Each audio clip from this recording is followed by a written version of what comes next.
আসসালামু আলাইকুম। জেআইটি ইনস্টিটিউটের মাইক্রোসফট পাওয়ার পয়েন্টের নতুন একটি টিউটোরিয়াল ভিডিওতে আপনাকে স্বাগত।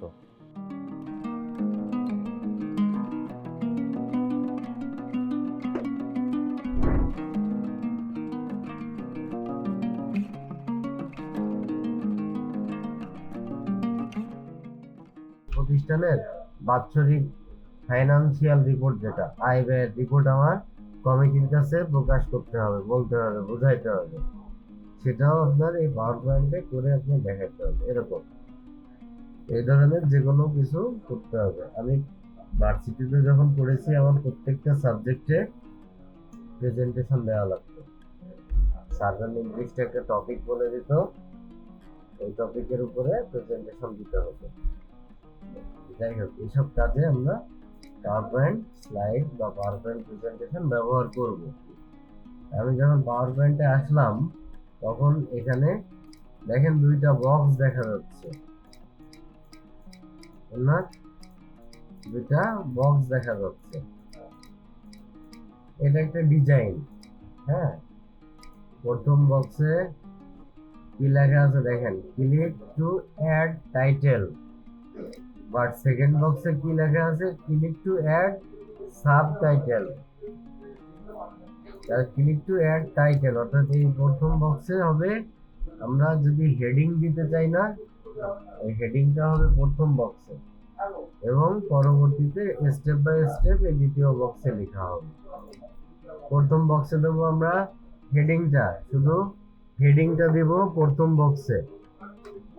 এরপরে হচ্ছে পরের স্টেপগুলা নিচে দিব, এবং এই এক পেজে অ্যাকচুয়ালি কতটুকু লিখতে পারবেন, যে কটা লাইন দিলে সুন্দর দেখা যাবে। আপনার ধরেন একটা টপিকে 20 লাইন আছে, 20 লাইন তো এখানে ধরবে না, এখানে ধরেন 7 লাইন ধরলো, এখানে টাইটেল দিলেন। হ্যাঁ, ধরেন এইটাই একটা টাইটেল, এটারে ধরে আমি উপরের দিকে নিয়ে গেলাম, মাথার দিকে টাইটেলটা থাকলো। ঠিক আছে, এইটা বড় করা যায়, দেখেন এই ঘরগুলা ছোট বড় করা যায়।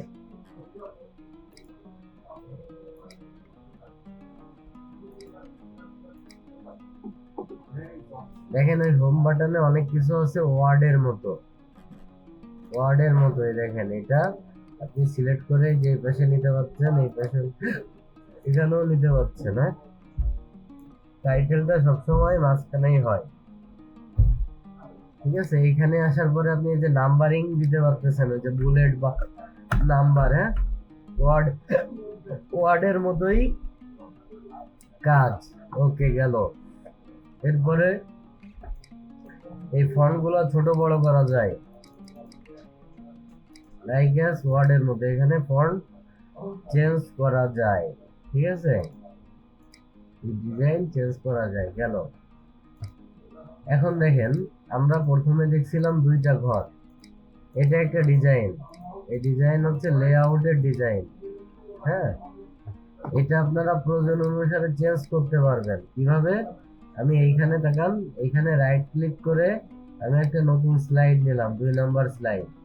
আচ্ছা, এখানে ওই লেআউট গুলাই আছে, আমি যেটা দেখাবো এখন লেআউট, সেই লেআউটের অপশন গুলো এখানে আছে।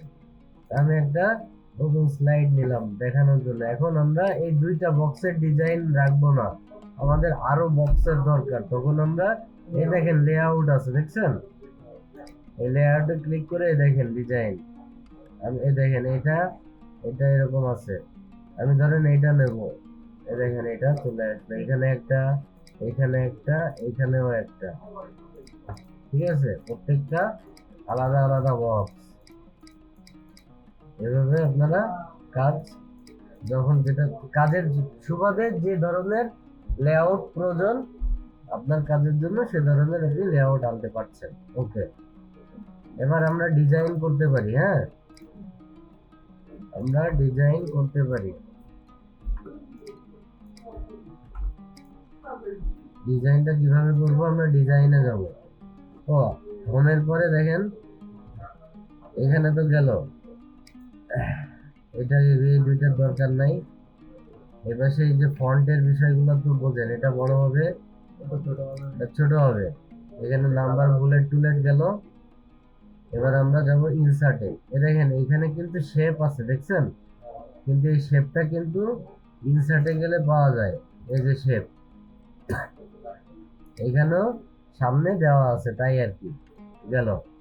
এখন ইনসার্টে যাওয়ার পরে আমরা কি কি করতে পারি দেখেন। ইনসার্টে যাওয়ার পরে আমরা যেই ওয়ার্ডের মতো টেবিল আনতে পারি, হ্যাঁ, টেবিল ড্র করতে পারি, পিকচার আনতে পারি, ঠিক আছে, পিকচারও আনতে পারি, ক্লিপ আর্ট আনতে পারি। ক্লিপ আর্টের মূলত তেমন কোনো কাজ নাই, আমরা ক্লিপ আর্টটা বাদ দিব, ঠিক আছে। স্ক্রিনশট আনতে পারি। এইখানে দেখেন স্ক্রিনশট মানেটা কি, আপনি যদি ক্লিক করেন, তারপরে দেখেন নিচে দেখাচ্ছে স্ক্রিন ক্লিপিং। ওইখানে যখন আমি ক্লিক করলাম, আমাকে ওইটা কেটে নিয়ে গেল, মানে সরাই দিয়ে গেল। মানে আমি এখন স্ক্রিনশট যতটুকু প্রয়োজন, ধরেন এতটুকু দরকার, আমি এভাবে টেনে ধরে কেটে দেখেন চলে আসছে অতটুকু। দেখেন এখানে আমার ডিসপ্লেতে কিছু আছে মনিটরে, সেটাই আমি স্ক্রিনশট দিয়ে এখানে ছবি আনতে চাচ্ছি। তাহলে আমি স্ক্রিনশটে ক্লিক করব, তারপরে এই যে স্ক্রিন ক্লিপিং এখানে দেওয়ার পরে এটা ক্লোজ হয়ে যাবে। এইভাবে একটা আফসার চলে আসবে। তখন যতটুক প্রয়োজন ততটুক আমি এই যে টেনে ধরবো, এই যে স্ক্রিনশট হয়ে যাবে, ঠিক আছে। গেল স্ক্রিনশট গেল। Photo album. ফটো অ্যালবাম হচ্ছে আপনি পাওয়ার পয়েন্ট এই স্লাইডেই যদি আপনার 20টা 50টা ফটো থাকে, প্রত্যেকটা স্লাইডে একটা একটা করে ফটো চলে আসবে। সেজন্য আপনার ওই ফটো ফোল্ডার করে ওইখানে ফটোগুলো রাখতে হবে এবং পরবর্তীতে ওই ফোল্ডারটা সিলেক্ট করে দিতে হবে। যেমন দেখেন আমি এখানে যদি দেওয়ার পরে ফাইল বা ডেস্কে ক্লিক করব, ফটো অ্যালবামে ক্লিক করে ফাইল বা ডেস্কে ক্লিক করব, অর্থাৎ আমার পিসির ভিতরে কোনো না কোনো ফোল্ডারে আমি এই ছবিগুলো রেখে দেবো। ধরেন এটা রাখলাম ওইখানে, এটাই মধ্যে কয়টা ছবি আছে, আমি এই ফোল্ডারটা সিলেক্ট করে এই ফোল্ডারটা যে ফোল্ডারে ছবি রাখবো ফোল্ডারটা সিলেক্ট করে ইনসার্ট দেব, আবার ইনসার্ট দেব, নাকি সিলেক্ট করতে হবে ছবিগুলো সিলেক্ট করতে হবে। এরপরে ইনসার্ট দেওয়ার পরে ক্রিয়েট। প্রথমে দেখেন প্রথম পেজে নাম আসছে ফটো অ্যালবাম, তারপরে দেখেন ফটোগুলা প্রত্যেকটা স্লাইডে এক একটা করে ফটো চলে আসছে, গেল। এরপরে আসতেছে শেপ। শেপে আপনারা ওয়ার্ডের মতো অনেকগুলো শেপ পাবেন, ঠিক আছে। যেটা দরকার সেটা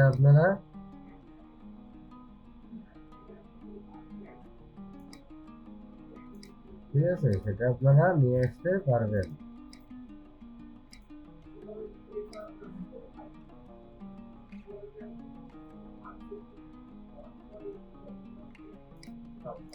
ঠিক আছে, গেল। এরপরে শেপের পরে স্মার্ট আর্টে কি আছে? স্মার্ট আর্টে আছে টেবিল টাইপের কোনো জিনিস। আমরা ওই যে এরকম দেখি না, ভাগ করে ব্লক ডায়াগ্রাম বা এরকম কোনো, কি বলে ওকে, শ্রেণী বিভাগ বলে না, অমুকের শ্রেণী বিভাগ বর্ণনা করেন, তার আগে তো এরকম ব্লক ডায়াগ্রাম করতে হয়, তাই না? এটার সাথে এটা, ওটার সাথে এটা।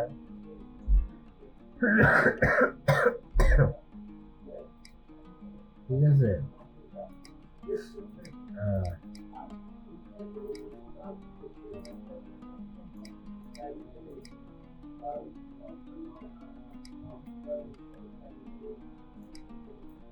এখন এরপরে যাচ্ছে কোথায়? চার্টে দেখেন, চার্ট আর একটা আছে। চার্ট হচ্ছে সেই কোনো গ্রাফ টাইপের কিছু বোঝানোর জন্য চার্ট আমরা ব্যবহার করি, হ্যাঁ। মানে চার্ট ব্যবহার করতে যেয়ে যখন আমি ধরেন চার্ট সিলেক্ট করলাম, এখানে চার্টের কিছু আছে, দেখেন প্রকারভেদ আছে, যেটা দরকার। সাধারণত এই লাইন আর এই কলাম, এই দুইটাই ব্যবহার করা হয় সাধারণত, লাইন আর কলাম। আমরা লাইন ইউজ করে যখন ওকে দিলাম, দেখেন একটা এক্সেল ফাইল পাশে ক্রিয়েট হয়েছে, দেখছেন? এক্সেল ফাইল ক্রিয়েট হয়েছে। কেন হয়েছে এটা?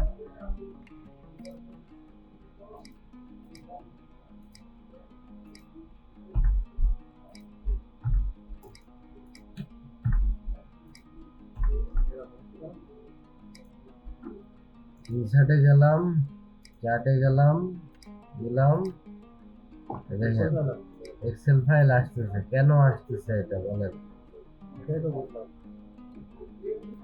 আচ্ছা, মনে করেন আপনি একটা গ্রাফ আনছেন, গ্রাফে কোনো তথ্যই তো আপনি বোঝাতে চাবেন, এবং ওই তথ্যগুলার নাম থাকতে পারে, ওই তথ্যগুলার কোনো ভ্যালু থাকতে পারে। আপনি তো এইখানে এই গ্রাফের এখানে সেই নাম আর ভ্যালু তো অ্যাড করতে পারবেন না মোল্লা। আপনি এই গ্রাফটা আনছেন, এই ছবির এখানে নাম আর ভ্যালু অ্যাড করতে পারবেন না, কিন্তু আপনার এই গ্রাফ অনুযায়ী নামও থাকবে, ভ্যালুও থাকবে। সেজন্যই এই গ্রাফটা আছে। দেখেন এখানে যে ক্যাটাগরি অন লেখা আছে, এইখানে ক্যাটাগরি যে অন আছে, এখানে যে আমি যদি দিই মুন্না, মুন্না দিলাম, দেখেন এখানে মুন্না আসলো, ঠিক আছে? এখানে পলক, পলক আসলো।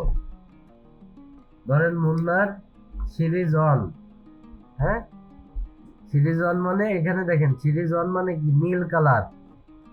অর্থাৎ এই সিরিজ ওয়ান যদি আমি চেঞ্জ করি, নীল কালারের এই রেখাটা আমার চেঞ্জ হবে। এখানে 4.3 আছে, 1.5 দিলাম সিরিজ ওয়ানে। দেওয়ার পরে দেখেন সিরিজ ওয়ানে কই আছে, প্রথমটা এই 1.5 এর এখানে চলে আসে, দেখেন 2 এর মাঝে, দেখছেন? এবার মুন্নার সিরিজ টুতে, সিরিজ টুতে দিলাম ধরেন 3.6, দেখেন সিরিজ টু কি, এই যে এই কালারটা, খয়েরি কালারটা 3.6 এর ওখানে চলে গেছে, অর্থাৎ 3 আর 4 এর মাঝে। সিরিজ থ্রি হচ্ছে এই সবুজ মতো কলা পাতা কালারের, এখানে আছে 2, এখানে দিলাম 5। দেখেন 5 এর প্রথমটা, মুন্নার প্রথমগুলা এইখানে চলে গেছে। প্রথমটা যেখানে দিছি 1.5 এ দেখাচ্ছে, যখন দিছি 3.6 সিরিজ টুতে, সিরিজ টুর খয়েরি কালারটা 3.6 এ আছে। এরপরে ধরুন পলকে দিলাম 2, ঠিক আছে? দেখেন পলকের মাথায় দেখেন 2 এ চলে আসে নীলটা, প্রথমটা। সিরিজ 2 দিলাম 3, দেখেন এটা কোথায় ছিল, দেখেন এই পয়েন্টটা উপরে ছিল পলকের, যখন আমি 3 দিছি ওইটা 3 এর জায়গায় চলে আসছে, ঠিক আছে? এটা দিলাম 4 এ চলে গেছে। এরপরে ক্যাটাগরি 3 তে ধরেন সরোয়ার,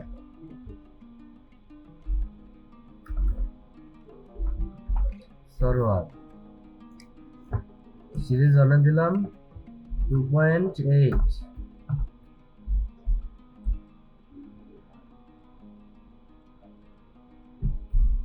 কোথায় সরোয়ার, এই যে সরোয়ারের 2.8 এ সিরিজ অন কি নীল কালার না, দেন 2.8 এ চলে গেছে। ঠিক এই কারণের জন্য এক্সেল ফাইলটা ক্রিয়েট হয়, এবং ক্রিয়েট হওয়ার পরে আপনাকে এখানে এই ভ্যালুগুলো দিতে হবে। এখানে ইনসার্টের কাজ মোটামুটি শেষ। হ্যাঁ, এখানেও হেডার ফুটার আপনারা অ্যাড করতে পারবেন, ঠিক আছে? সাপোজ দেখেন হেডারে দেন কি আছে, ইনক্লুড অন স্লাইড, অর্থাৎ ডেট এন্ড টাইম ইনক্লুড করা যাবে। আমি যদি এখানে ক্লিক দিই, দিয়ে অ্যাপ্লাই দিই,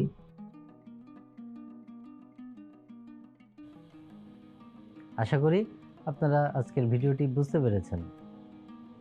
যদি আমাদের ভিডিও ভালো লেগে থাকে তাহলে অবশ্যই লাইক করবেন, কমেন্ট এবং শেয়ার করে দিবেন এবং আমাদের পরবর্তী আপডেট পেতে আমাদের চ্যানেলটিকে অবশ্যই সাবস্ক্রাইব করে দিবেন। ধন্যবাদ, সবাই ভালো থাকবেন।